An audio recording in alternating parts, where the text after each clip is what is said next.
सभी दोस्तों को नमस्कार। कैसे आप सभी लोग? सभी को राम राम। कैसे आप सब मस्त होंगे? ठीक है। तो दोस्तों, आज हम आपके सामने जो नदी लेकर के आए हैं वो नदी लेकर के आए हैं घग्गर नदी। ठीक है। घग्गर नदी के बारे में हम जानकारी प्राप्त करेंगे। घग्गर नदी, ध्यान रखिएगा, आंतरिक प्रवाह तंत्र की। किसकी? आंतरिक प्रवाह तंत्र की। घग्गर नदी आंतरिक प्रवाह तंत्र की राजस्थान की सबसे लंबी नदी है। ठीक है। आंतरिक प्रवाह तंत्र होता क्या है? आंतरिक प्रवाह तंत्र उस अपवाह तंत्र को कहते हैं जिसमें नदी का उद्गम तो निश्चित होता है लेकिन इसका समापन निश्चित नहीं होता। ये निश्चित नहीं होता कि नदी अपना जल कहाँ पर जा कर के गिराएगी, जबकि ये पता होता है कि इसका उद्गम कहाँ से होता है। तो ऐसे ही नदी है कौन सी? घग्गर नदी। घग्गर नदी आंतरिक प्रवाह तंत्र में, ध्यान रखिएगा, ऐसी नदी है जिसका उद्गम राजस्थान से नहीं होता। जो घग्गर नदी है इसका उद्गम शिवालिक की पहाड़ियाँ कालका हिमाचल प्रदेश से होता है तथा ये हनुमानगढ़, श्रीगंगानगर और अनूपगढ़ में प्रवाहित होती हुई कहाँ पे जाती है? फोर्ट अब्बास पाकिस्तान। फोर्ट अब्बास पाकिस्तान में जाकर के अपना जल गिराती है। घग्गर नदी है राजस्थान में इसके प्रवेश की बात की जाए, राजस्थान में जो इसका प्रवेश होता है वो होता है टिब्बी तहसील पड़ती है हनुमानगढ़ की। तलवाड़ा गांव है, ठीक है ना, तलवाड़ा ही झील पड़ती है। यहाँ पे ये क्या होती है? प्रवेश होता है इसका। यदि घग्गर नदी में, यदि ऐसे भी इसके क्वेश्चन इस तरह से भी पूछे हुए हैं कि यदि शिवालिक की पहाड़ियों में अधिक वर्षा होती है तो घग्गर नदी का पानी कहाँ तक पहुँच सकता है? तो इसका पानी पहुँच सकता है पोर्ट अब्बास पाकिस्तान तक। कहाँ तक पहुँच सकता है दोस्तों? पोर्ट अब्बास पाकिस्तान तक इसका पानी पहुँच सकता है। अब हम इसके बारे में, इसके बाद में हम इसके प्रवाह के बारे में बात कर लेते हैं। किसके बारे में? इसके प्रवाह के बारे में बात कर लेते हैं। जो घग्गर नदी का जो प्रवाह है, ठीक है, तो इसका जो प्रवाह है उसे पहाड़ कहा जाता है। हनुमानगढ़ में जैसे कि आपको पता है कि नाली कहा जाता है, और श्रीगंगानगर में कहा जाता है सोडावाटी इसका प्रवाह कहा जाता है, और पाकिस्तान में कहा जाता है इसका प्रवाह अकरा। तो आपको ये भी ध्यान है रखना है। हनुमानगढ़ और श्रीगंगानगर में जो घग्गर नदी का जो उपजाऊ मैदानी प्रदेश है, ध्यान रखिएगा, उपजाऊ मैदानी प्रदेश है, उसे बग्गी अथवा उसे कहा जाता है खाटी। क्या कहा जाता है? खाटी। बग्गी अथवा उसे क्या कहा जाता है? खाटी कहा जाता है।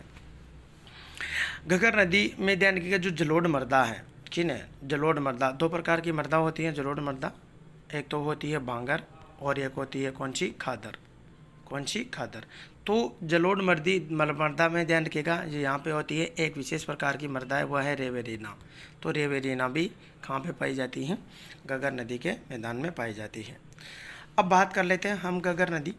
तो घग्गर नदी, ध्यान रखिएगा, इसका जो हनुमानगढ़ का जो जंक्शन है, ध्यान रखिएगा, उसका पेटा है जो क्या है? नीचा है, ठीक है। तो वहाँ पे ध्यान रखिएगा बाढ़ की समस्या रहती है। अब इसके किनारे कुछ सभ्यता हैं, तो हम सभ्यताओं की बात कर लेते हैं। जैसे कि रंगमल, कौन सी सभ्यता? रंगमल है, कालीबंगा है और पीलीबंगा है। तो ये कुछ प्रमुख सभ्यताएं भी आपको साथ के साथ में ध्यान रखनी है। घग्गर नदी, ध्यान रखिएगा, घग्गर नदी को लेटी हुई नदी कहते हैं, उपनाम है इसको मृत नदी के नाम से जाना जाता है, ठीक है। इसको दरस्वती के नाम से जाना जाता है, ठीक है। इसको सरस्वती के नाम से जाना जाता है। इसे लुप्त नदी, ठीक है। यदि अधिक पानी नहीं हुआ तो ये भटनेर के मैदान में, घग्गर नदी भटनेर के मैदान में क्या हो जाती है? लुप्त हो जाती है, ठीक है। क्या हो जाती है? लुप्त हो जाती है। इसीलिए इसे कहा जाता है नटखट नदी के नाम से भी इसको जाना जाता है। किसको? घग्गर नदी को। तो ये घग्गर नदी के बारे में। आगे हम बात करें घग्गर नदी, ध्यान रखिएगा, ये क्या है? इंदिरा गांधी नहर, ठीक है। इंदिरा गांधी नहर निकल रही है, और इंदिरा गांधी नहर और घग्गर नदी दोनों क्या करती है? हनुमानगढ़ में एक दूसरे को क्रॉस करती है। तो हनुमानगढ़ का एक गांव है, कौन सा? बड़ोपल। और बड़ोपल गांव है जो, ध्यान रखना, सर्वाधिक किससे? सेम की समस्या। और सेम की समस्या दोस्तों होती क्या है? सेम की समस्या वो होती है जो जल रस के क्या हो जाता है? यहाँ पे इकट्ठा हो जाता है, जिससे जो यहाँ पे दलदल जो भूमि है अनउपजाऊ हो जाती है। ऐसी समस्या को सेम की समस्या कहा जाता है। और इस समस्या के समाधान के लिए, ध्यान रखिएगा, नीदरलैंड, कौन सा? नीदरलैंड और हॉलैंड। नीदरलैंड और हॉलैंड के सहयोग से एक योजना चलाई जा रही है जिसे आप बहुत अच्छे से जानते हो, और योजना का नाम है कौन सा? इंडो डच योजना। और इस योजना के तहत यूके यूकेलिप्टस जिसको बोलते हैं क्या, अपनी भाषा में बोलते हैं सपेता। सपेता देखा है ना आप लोगों ने, जो कि पानी सोखने का काम करता है। तो यूकेलिप्टस के क्या लगाए जा रहे हैं? वृक्ष लगाए जा रहे हैं। तो इस तरह से हम, एक घग्गर नदी है, घग्गर नदी के बारे में इम्पोर्टेंट, और आप अधिक से चित्र के माध्यम से इसको रखोगे तो लॉन्ग समय तक क्या रहेगी, ये याद रहेगी आपको। ठीक है, तो ये महत्वपूर्ण इसके बारे में कुछ हमने चर्चा की है।